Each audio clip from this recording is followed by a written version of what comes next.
Hello and welcome to my YouTube channel. So if you've followed me on Instagram for a while, you would have known that I've wanted to set up a YouTube channel and start filming some videos and doing some vlogs and things like that. But you also realise that I've had absolutely loads of issues sort of with editing and uploading the videos and things like that, and it's been an absolute nightmare. So while I'm in the middle of sorting all that out, I thought I'd film a sit down video, sort of start things off, introduce myself, and then hopefully by the time this goes up I'll be able to sort out all the other teething issues with the vlogs, and you'll start getting some videos regularly. So for my first video, what I thought I'd do is just a very simple Q&A video. So over on my Instagram I popped over, did a little question box and asked my lovely followers to give me some questions, and now I'm going to answer them for you.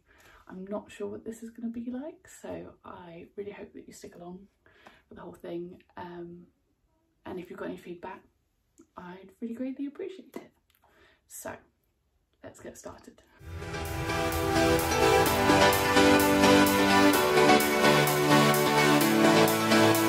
So we're going to start off easy and warm up into it, because, you know, got to be nice. So starters, question 1, my age. That one's super easy. I'm a noughties baby, born in 2000, so I'm 21. Birthday's October the 5th, so soon going to be 22, and I'm excited because 21's been a year. It's been a year, but happy we're moving. What's your height? You look tall. Well, I'm glad I look tall because I am. This is usual guess the height, but because you can't guess that right now, I'm actually 6'1", which is pretty impressive for a female. But yeah, no, it's good fun. Definitely helps me to lank quite a few climbs, which is good. When did I take up climbing? Now this one's a bit of a weird question because I went climbing once or twice, but then didn't take it up till a while after that. So I can't really remember when I first went, but I think it was about 5 years ago. But I was a proper girly girl at the time and had like acrylic nails and was like, no, I can't climb. I like my acrylic nails too much. So I couldn't do that. But then it was just before the first lockdown, so about 2.5 years ago now, that I picked up climbing. But obviously we went into the lockdown after lockdown. So other than climbing a bit outside, I didn't really get to pick it up until we finished all the COVIDs and all the lockdowns. So I'm still call myself quite a beginner when it comes to climbing. So this is a hard question now. Trad, sport or bouldering? And I'm going to add in top rope there because, you know, that's got a little place in my heart as well. So trad climbing, not for me at the moment. I don't feel like that's something for me ever, but definitely not something that I really do at the moment. But I do sport climb, boulder and top rope. I think if it was the one I do the most often, it would be bouldering because I train inside bouldering walls twice a week. But if it was the one I enjoyed the most, probably sport climbing. I don't know, it's something that I've started doing recently, and I get definitely a little bit of thrill when I find I have more confidence when I'm sport climbing rather than bouldering or top roping, which is a weird one because it's the one usually people find the most scary, but I actually really like it. But yeah, so probably I'd say sport climbing. But then if it was the one that I really couldn't give out of all of them, it would probably be top roping. So all of them other than trad, but if I had to pick one, top roping or maybe sport. My favourite climbing trip ever. Okay, so actually I've only ever gone on climbing trips this year, so it would be the ones that you've seen over on my Instagram. So I've been to Portland, Cornwall, Albarracin and Sasso Romano in Italy. I'm hoping I'm pronouncing that right. Out of all those, I'd probably got to say Albarracin.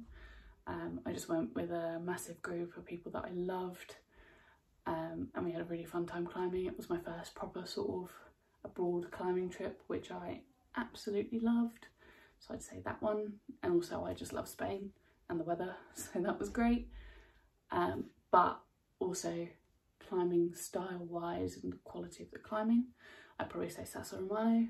but bless my mum's heart, she learnt how to belay so that she could belay me on some sport climbs out in Italy, which was great. But obviously I didn't try anything too hard because obviously this is a very new belayer. So I'd absolutely love to go out there with some of my climbing friends to be able to sort of do some proper harder climbing routes out that way. Do I have any trips planned for the future? One, hopefully, depending on if I'm allowed to get the time off from uni. I want to go back to Albarracin in Spain with my Thursday training strength class, which would be absolutely exciting. I do strength training with Kent and Sussex every Thursday, and there's a great group of people that I climb with, and we're all going to go out to Albarracin, which would be really great. I would like to go away somewhere before then. I'm thinking maybe somewhere a little bit closer, maybe Wales, or do like a Scotland climbing trip or something like that. But I'll just have to see if I can get any of my friends to get some time off work to be able to come along with me. So I have to stay tuned on that one. But I haven't been able to stay at home much this year. So the odds are I'll be going away quite a few more times before the end of the year, hopefully, to get some more climbing in. Where do I mainly climb? So on a Tuesday, I climb at Chimera, Canterbury. On a Thursday, I do my Kent and Sussex training class at Chimera in Tunbridge Wells. On a Sunday, I either climb at Chimera, Tunbridge Wells, or I climb outside on a crag in Southern Sandstone. So it'll be one of those ones. Favourite climbing gym would have to be Chimera in Tunbridge Wells. Do I have a go-to Sunday routine? So yes, I do. This is probably my favourite day of the week. It is a girly climbing session. So I'll usually wake up any time between 9 and 10 because I like my sleep and like a bit of a lie-in. Then I drive down to Cranbrook, pick up my amazing friend Em Himes, and then we'll go climbing for like the entire day, which is great fun. We either go outside if the weather's nice, like Harrison's or Bowls or something like that, and if the weather's not so good, we'll go inside to Chimera and Tunbridge Wells. It's really great fun. Been something we picked up sort of February time this year and haven't stopped. Yeah, I love it so much. Love her. It's great fun. And then probably after we finish climbing, we'll go down the pub, which is also a necessity. Do I track my food? Yes, I do, but only recently. It's been a very new thing. So if you do follow me on Instagram, you'll know that I've started the 70 Hard Challenge, and part of that is you have to follow a diet of some description. And because I didn't particularly want to diet, but I wanted to get more conscious with things I was eating, like sort of protein intake, things like that, I decided that I was going to start tracking my food, sort of up my protein, things like that. So I've been doing it for about 20 days now, something like that. And I've actually seen some really great results from it. So I think it's something that I'm going to keep doing for the future. And at the moment I'm on 2,050 calories a day. But remember how active I am, 6'1", and I've done a lot of research and know what's coming for my body. Please take that into consideration when you judge a 2,050 calorie number. Favourite protein snacks. Now this is a hard one because there's loads. For breakfast, there's like these protein yogurts that I get. I'll see if I can like insert a picture of them. They're really good. Or like some protein chocolate shake things, really great as well. Mainly I get most of my protein snacks from My Protein.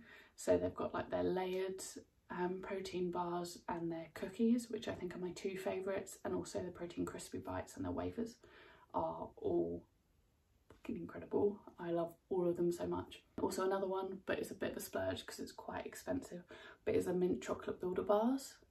Oh my god, they are they hit different, but they're like £3 a bar, so not something that I have every day, but really good, like a special treat, you know. How much protein do I eat a day? So please don't judge. I have done a lot of research, but for me it's between 120 and 140 grams of protein a day, which yes could be considered a lot, but I'm really trying really hard to build as much muscle as possible at the moment, and I'm also reduced my calories a little bit, so this is what I'm thinking works for me, and if at some point I do find that it's not actually helping and I'm just adding fat, then I will reduce the protein intake just a little bit. Do I drink? Controversially, not at the moment. Have I loved a drink or two in the past? Absolutely. Will I love to drink again in the future? Absolutely. But part of the 70 hard challenge is that you don't drink at all, and I'm actually liking having a little bit of a detox from it.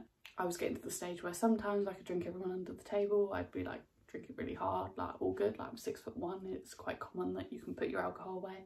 And other days I'd have like 3 glasses of Prosecco, I'd be rolling around on the floor throwing up. You know, there was like, it was really, so I'm just I went to the doctors about it, they couldn't tell me, so I'm just sort of taking some time to reset, readjust my body, and then hopefully by the time the 70 hard's over, I'll give alcohol another go and we'll see how it goes.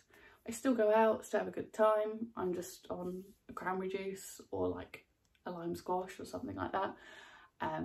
But I am a bit cheeky. I'm like, can I have a cranberry juice? But would you mind putting it on like a gin glass or a wine glass or something like that? Just to make me feel like I'm drinking, which works for me. Like I still feel like I'm participating and having a good time, but I'm working on my lifestyle goals at the same time. And if anyone I'm out with has a problem with that, then they're not really people I'd want to be going out with anyway. So yeah. And this one was quite funny. How bad are your knees scraped after climbing in shorts? And yes, if you see from my Instagram, I fucking wear shorts all the time. I find it so comfy. The best way to climb. It's superior. That's all I'm saying. But my knees are really, really badly scraped because of it, and I have lots of cuts and bruises all the time. It was quite funny last year. I went on a date with a guy, and like the first couple of dates from lockdown, so I was in like jeans and like stuff like that, and it was all covered. But then I just like put on a nice dress, and like we went out to a nice restaurant, and we were like sitting down afterwards. He was like, he just looked down at me. He was like, "Are you okay? Like, is there anything wrong?" And it was just because there was just so many bruises on my legs. I was like, yeah, sorry, you have to get used to it. Climber. Nothing I can do. I like climbing in shorts. Sorry. So yes, my knees get really badly scraped, but no, I'm not going to stop it because I love my shorts. I'm literally like in shorts right now. Not that you saw that, but I'm in shorts. Finally, for now, because I think we've done a lot of questions, you've got to know me quite well, don't want to bore you too much. Favourite climbing brands for sportswear. I am a sucker for cheap climbing clothes because like you're scraping them, you're ripping them, you're cutting them, it doesn't matter how expensive they are, like you're outside on rock dirt backing it, of course they're going to get ruined. So I love Shein leggings, Shein shorts, Shein sports bras are so pretty, like this little one here, that's from Shein, love that. Primark cycling shorts are great, especially if you know the TikTok short hack, like to hold them up and scud to the bum, like they hit really well. I also love My Protein gym wear, and if I do fancy splashing out a bit, I'll go to Gymshark. Got a couple of hoodies from Alphalete if I'm really splashing, but I don't think I'd want to buy like anything that I'm actually wearing down to the crag there because I think I'd get it ruined. Maybe not hoodies, but like if I was to buy their shorts and things like that. So yeah, that's pretty much makes up all of my climbing wardrobe. I really would like to get some like E9 climbing trousers and things like that, but I do have really, really lanky legs, so I'm not quite sure that they'd fit me. But yeah, that's that. So I hope you've enjoyed this little Q&A and that I haven't rambled on too much, but hopefully it gives you a little bit more of an insight into me and who I am. I think I don't really talk very much on my TikTok or on my Instagram, so it's just a bit of a way for you to sort of get to know me a little bit more. Hopefully you like me. It would be great if you could follow, like, comment, all that good stuff, especially because I'm new. It'd be great if you could interact with my videos. Also, if you could give me a follow on the gram, if you're not from the gram, that would be great. So yeah, and let me know what other type of videos you want to see, because obviously I'm going to try and get the vlogs out, but apparently I'm a granny when it comes to tech and I can't get it sorted. So maybe some more sit-downy type videos. If there's anything you'd like that, just let me know. So yeah, bye.